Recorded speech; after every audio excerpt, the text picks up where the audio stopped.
নমস্কার বন্ধুরা, উড়ানের আজকের পর্বের রিভিউ নিয়ে আমি চলে এসেছি তোমাদের সামনে। দেরি না করে বাংলা সিরিয়াল সমাচারে তোমাদের স্বাগত জানিয়ে উড়ানের আজকের পর্বের রিভিউ আমি শুরু করছি। এদিকে তো সোমনাথ আর তার বউ নেচেই চলেছে। মহারাজ বলে, তোদের আনন্দের মেয়াদ খুব অল্প রে, আজকে রাতেই তোদের অবস্থা আমি টাইট করব। শুধু অনি আসার অপেক্ষা, তারপর দেখ তোদের সবকটার আমি কি হাল করি। জয়ন্ত বলে, আহারে দুই ধূর্ত শিয়ালের ফুর্তির আজকে তুই 12টা বাজাবি, তুই এতটা নিষ্ঠুর। মহারাজ আর সবাই হাসতে থাকে। প্রিয়াঙ্কা তো মনে মনে বলতে থাকে, তোমাকে আমি কোনোদিনও বলবো না শোনা যে তোমাদের লকার থেকে আমি টাকা নিয়েছি, দলিল নিয়েছি, আর ব্যাংকের লকারের চাবিও নিয়েছি। কিন্তু তোমাদের লকারের চাবিটা কোন ব্যাংকের এটা না জানলে আমি ডাকাতিটা করব কিভাবে? এদিকে মহারাজ বলে এই ফ্রড মেয়েটা আমার নিরীহ বর্দার মাথাটা একেবারে চিবিয়ে খাচ্ছে। শিব বলে, নিরীহ বর্দা? জয়ন্ত বলে, এটা তুই কি বলছিস মহারাজ? মহারাজ তো হাসতে থাকে। মহারাজ বলে, চল একটু তবলা বাজিয়ে আসি, তোরা সারেঙ্গি, হারমোনিয়াম এইসব বাজা। সবাই তো হাসতে থাকে। মহারাজ বলে, যাকে খুঁজতে এলাম সে কোথায়? এদিকে তো ড্রিঙ্ক করে অনির অবস্থা খারাপ। বলে যে আজকে কতগুলো ড্রিঙ্ক করে নিলাম, দারুণ ছিল দারুণ, এই বলতে থাকে আর টলতে থাকে। এদিকে দেখা যাচ্ছে সেখানে পূজা, তার মা, বোন সব চলে আসে।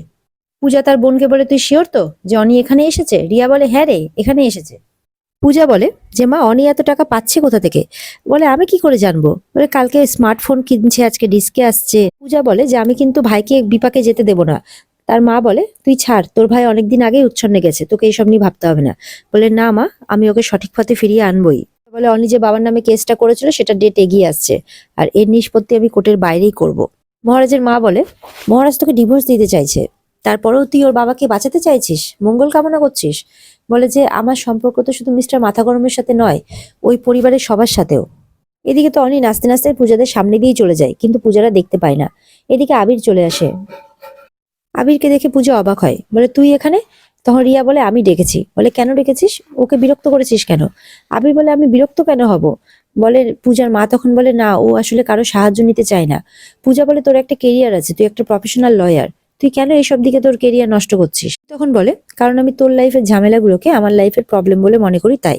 পূজা বলে, না, আমার লাইফের সমস্যা শুধুমাত্র আমার, তুই কি এত তাড়াতাড়ি সবকিছু ভুলে গেলি? তখন পূজার মা অবাক হয়, বলে, তোরা কি নিয়ে কথা বলছিস বলতো, আমি তো কিছু বুঝতে পারছি না।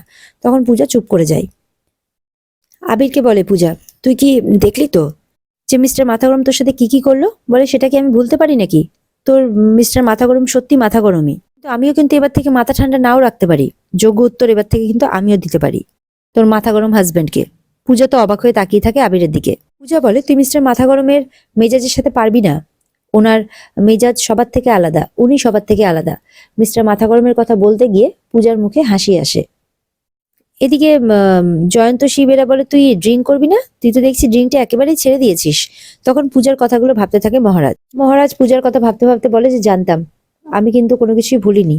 এদিকে অনিকে দেখে মহারাজ যে ডান্স করতে করতে চলে আসছে। মহারাজ বলে, অনিকে ড্রিঙ্ক করেছে? তখন জয়ন্তরা বলে, হাঁটা চলা দেখে তো এটাই মনে হচ্ছে। বলে, ছি ছি ছি, ও ড্রিঙ্ক করেছে? তখন হ্যাকার বলে, এতে ছিছি বলার কি আছে, ও তো একটা প্রাপ্তবয়স্ক ছেলে। মহারাজ বলে, হ্যাঁ ব্যাটারি, তুমি ঠিকই বলেছো, অনি প্রাপ্তবয়স্ক। তবুও আজকে আমি অনিকে টেনে লম্বা করে দেবো, 22 বছরের ছেলে, তবুও ওকে আজকে পিটিয়ে আমি সোজা করে দেবো। এদিকে তো অনি দেখে যে সোমনাথ আর প্রিয়াঙ্কার সাথেই হাসি ঠাট্টা করছে।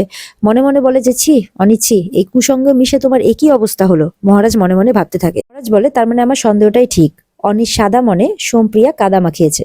এবার জয়ন্ত তো বলতে থাকে, তুই তাহলে আজকে এদেরকে শায়েস্তা কর, তুই কিন্তু শাস্তি দে এদেরকে মহারাজ। এরপরে তো গান চেঞ্জ করে করে নাচতে থাকে সোমনাথ, প্রিয়াঙ্কা, অনি। এদিকে তো সেই লোক, যেই লোক পূজাকে বিয়ে করতে চেয়েছিল, সেও প্রিয়াঙ্কার পেছনে লাগে। এরপর মহারাজ চলে আসে সেই লোকের সামনে, বলে, প্রিয়াঙ্কা ফ্রড হতে পারে কিন্তু একজন মহিলা। আর ওদিকে মহারাজকে দেখে তো সোমনাথ, প্রিয়াঙ্কা সবাই ভয় পেয়ে যায়। অনিও বলে, হাজার শত্রু হলেও কোনো মহিলার অপমান আমি কিন্তু সহ্য করতে পারবো না। পরে সেই লোকটিকে একটা ঘুষি মারে মহারাজ, একটা ঘুষিকেই সে উল্টে পড়ে যায়। পরে অনির কলার ধরে বলতে থাকে, মহারাজ বলো, তোমাকে আমার বাবার বিরুদ্ধে কেস করার জন্য কে উস্কেছে, কে টাকা দিয়েছে, কে বলেছে বলো। বলে, আমাকে ছেড়ে দাও, আমার সব নেশা ছুটে যাবে না হলে। তখন বলে, একটা থাবড়া মেরে তোমার সমস্ত নেশা আমি ছুটিয়ে দেবো। মহারাজের তার শাশুড়ি মায়ের দিব্যির কথা মনে পড়ে যায়। তার শাশুড়ি মা তার মাথায় হাত দিয়ে দিব্যি দিয়ে বলেছিল, আমার অনির তুমি কিছু করো না। তখন সেখানে পূজা, পূজার মা আর পূজার বোনও চলে আসে। মহারাজকে ওই অবস্থায় দেখে পূজার মা বলে, অনিকে ছেড়ে দাও জামাই। মহারাজ বলে, নেহাত মায়ের বারণ আছে, না হলে না, বলে অনিকে ছেড়ে দেয়। পূজা তো একটু অবাক হয়। এরপরে মহারাজ জিজ্ঞাসা করে, আপনারা এখানে কেন এসেছেন? তখন পূজার মা অনিকে বলে, যে বাড়ি চলনি, বলে না আমি অনির সাথে কথা বলবো। এরপর সোমনাথ পালাতে গেলে সোমনাথের হাতটা ধরে নেয় মহারাজ। মহারাজ বলে চুপ করে দাঁড়া, না হলে কিন্তু নস্করের মতোই বেহাল করবো। মহারাজ এরপরে রিয়াকে বলে তুমি মাকে নিয়ে বাড়ি ফিরে যাও। শিবরা বলে আর পূজা বৌদি? তখন আবির বলে পূজার জন্য আমি আছি। মহারাজ তো আবিরকে দেখে আবারও রেগে যায়। পূজার মাও বলে কি হয়েছে জামাই? বলে আপনি বাড়ি ফিরে যান মা, রিয়াও বাড়ি ফিরে যাও, আমি পূজার অনিকে পরে বাড়ি পৌঁছে দেবো। অনি বাড়ি যেতে চাইলে পূজা বলে না তুই এখানেই থাকবি, আমারও তোকে বলার প্রশ্ন করার আছে, অনেক কথা জানার আছে তোর কাছ থেকে। তখন রিয়া বলে চলো মা, জামাইবাবু যখন বলছে চলো বাড়ি চলো। বাড়ি যাওয়ার আগে পূজার মা তখন বলে আমার দিব্যির কথাটা কিন্তু মনে রাখবে জামাই। মহারাজ বলে সকলের দেওয়া সব দিব্যি আমার মনে আছে মা। পূজা মনে মনে ভাবে মা আবার কবে ওকে দিব্যি দিল। এরপরে আবির সহ্য করে না, মহারাজকে বলে মহারাজ আপনি কি সবসময় আপনার মেজাজ নিয়েই চলেন নাকি? মহারাজ তো অবাক হয় আবিরের কথা শুনে। শিবকে বলে যে শিব তোর বর্দাকে ধর। শিব তাই করে। এদিকে মহারাজ ডিজে কে বলে যে আর একটা গান বাজাতে। এরপর তো মহারাজ আবিরের সামনে তার বউয়ের সাথে নাচতে থাকে, মানে পূজার সাথে। পূজার তো মহারাজের সাথে থাকতেই বেশ ভালো লাগে, পূজা ব্যাপারটাকে এনজয় করে। আবিরের এসব দেখে ভালো লাগে না। মিলি আর সৌরভ তার বাবাকে নিয়ে চলে আসে, বলে আমাকে এখানে কেন আনলি? মিলি বলে দাদা আজকে তোমাকে এখানেই আসতে বলেছে। বলে এখানে কেন? সৌরভ বলে আজকে মহা ধামাকা হবে। মহারাজের বাবা তো কিছু বুঝতে পারে না, ওদের কথা শুনে অবাক হয়ে যায়। এদিকে মহারাজ আর পূজা তো একে অপরের সাথে নাচ করেই যাচ্ছে, তারা একে অপরের মধ্যে হারিয়ে গেছে। সোমনাথ প্রিয়াঙ্কাও দেখে অবাক হয় যে কি হচ্ছে, তার মধ্যে ওরা ভয় পেয়েও আছে, না জানি এবার তাদের সাথে কি হবে। আর এখানে আজকের পর্ব শেষ হয়ে যায়। তো বন্ধুরা এই ছিল আজকের পর্বের রিভিউ। যদি তোমাদের ভালো লেগে থাকে তাহলে অবশ্যই পর্বকে লাইক কমেন্ট আর চ্যানেলকে সাবস্ক্রাইব করে দেবে।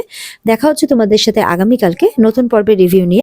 এই পর্বের বিস্তারিত দেখতে অবশ্যই তোমরা স্টার জলসার পর্দাতে নজর রাখবে। তাহলে দেখা হচ্ছে আগামীকালকে। সবাই ভালো থেকো, সুস্থ থেকো, টাটা।